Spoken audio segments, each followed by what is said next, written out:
मित्रों नमस्कार। हमें अपने देश के गुजरातियों और पंजाबियों से कुछ सीखना चाहिए। ये वे लोग हैं जो नौकरी की तलाश में अपनी आधी ज़िंदगी बर्बाद नहीं करते, स्वरोजगार की स्थापना की सोच रखते हैं, अपना उद्यम स्थापित करते हैं और हजारों लोगों को नौकरी प्रदान करते हैं।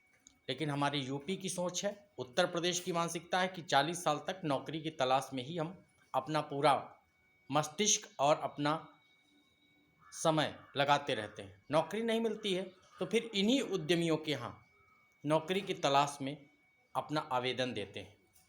क्या हमारे उत्तर प्रदेश में युवाओं की सोच रोजगार परक नहीं हो सकती? लेकिन यहाँ तो यह है कि अच्छा पढ़िए अच्छी नौकरी मिलेगी। बच्चों के अंदर अच्छा पढ़िए अच्छी नौकरी मिलेगी ये विचारधारा इस तरीके से उत्पन्न कर दी जाती है कि वो कभी मरती नहीं है। और हमारे उत्तर प्रदेश के युवा नौकरी की तलाश में अपनी आधी ज़िंदगी बर्बाद करते रहते हैं। वो कभी स्वरोजगार की स्थापना की तरफ सोच ही नहीं पाते।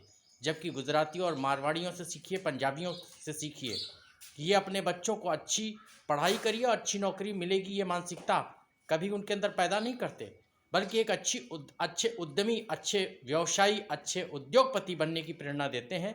और उसी का ये परिणाम होता है कि वे आगे चल के एक अच्छे उद्यमी, एक अच्छे उद्योगपति और इंडस्ट्रियलिस्ट बनते हैं, जिनके यहाँ अपने उत्तर प्रदेश के वही युवा जो अपनी आधी ज़िंदगी नौकरी की तलाश में लगाते रहते हैं और नौकरी न मिलने के बाद बेरोजगारी की स्थिति में इन्हीं के यहाँ नौकरी करते हैं। क्या हमारे अंदर एक अच्छे उद्यमी की सोच उत्पन्न नहीं हो सकती? क्या हमारे अंदर एक अच्छे इंडस्ट्रियलिस्ट बनने की सोच उत्पन्न नहीं हो सकती? क्या हम स्वरोजगार की स्थापना में अपने कदम को बढ़ा नहीं सकते? क्या हम अपनी विचारधारा को सिर्फ गुलामी की मानसिकता के तहत लोगों के नौकरी चाकरी में ही लगाते रहेंगे? क्या स्वयं एक मालिक बनने की विचारधारा अपने अंदर पैदा नहीं कर सकते? इन सब विषयों पर विचार करना होगा। कोई भी राष्ट्र, कोई भी प्रदेश, कोई भी समाज बिना उद्यम के कभी भी आगे नहीं बढ़ती है।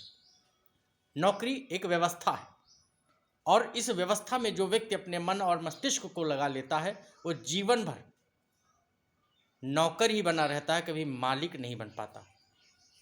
एक अच्छा उद्यमी हजारों को नौकरी दे सकता है, लेकिन एक अच्छा नौकरशाह 10 लोगों को भी नौकरी नहीं दे सकता है। क्योंकि अब वो युग नहीं रहा कि जब बैकडोर से नौकरियां मिलती थीं। कंपटीशन का ज़माना है। प्रतिभागी बन करके प्रतियोगिताओं में अपने आप को सफल करके ही नौकरी पाई जा सकती है। जैसा कि आप देख रहे हैं कि बदली हुई व्यवस्था में नौकरियों की बड़ी समस्या है। एक बहुत बड़ी युवाओं की संख्या नौकरी की तलाश में भटक रही है और ये वही युवा उन्हीं उद्यमियों के यहाँ नौकरी करने के लिए अपने रिज्यूम को भेजते हैं जिन्होंने अपनी मानसिकता को एक अच्छे एंटरप्रेन्योर, एक अच्छे उद्यमी की दिशा में लगाया और एक कामयाब इंडस्ट्रियलिस्ट बने। उन्हीं के यहाँ बीटेक और एमबीए पास करने के बाद नौकरी करने के लिए वे युवा जाते हैं जिनको ये सिखाया जाता है कि अच्छी पढ़ाई करिए, अच्छी नौकरी मिलेगी। जबकि वहीं वे लोग भी हैं जिन्होंने अपनी मेहनत, अपने उद्यम से, अपनी उस विचारधारा से जो एक अच्छे उद्यमी बनने की थी, बड़े बड़े उद्योगों की स्थापना की और उन्होंने हजारों लोगों को रोजगार दिया। चाहे वो बिरला हो, टाटा हो, अंबानी हो, अडानी हो या इत्यादि बहुत सारे ऐसे इंडस्ट्रियलिस्ट जो भारत की, इस देश की रीढ़ हैं, आर्थिक व्यवस्था की रीढ़ हैं। यदि उन्होंने भी नौकरी करने को सोचा होता तो भारत का इतना बड़ा उद्यम, इतना बड़ा कारोबार कभी चल नहीं रहा होता और सैकड़ों लोग उनके यहाँ नौकरी नहीं कर रहे होते। नौकरी करने वाले से नौकरी देने वाला सदैव श्रेष्ठ होता है। इसलिए अपनी विचारधारा को हम स्वरोजगार की स्थापना में लगाएं। कंपटीशन है तो कंपटीशन कहाँ नहीं है? क्या नौकरियों में कंपटीशन नहीं है?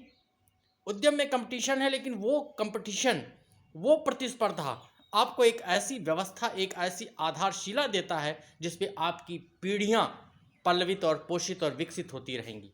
जबकि नौकरी में हम आईएएस हो, जो भारत की सबसे बड़ी नौकरी है, आईएएस के रिटायरमेंट के बाद क्या हम अपने बेटे को उस पे स्केल में, उस व्यवस्था में व्यवस्थित कर सकते हैं? नहीं। आपने जहाँ से छोड़ा है वहीं से आपके बेटे को फिर से शुरू करना पड़ेगा, उसी पे स्केल से शुरू करना पड़ेगा जो उस समय निर्धारित होगा।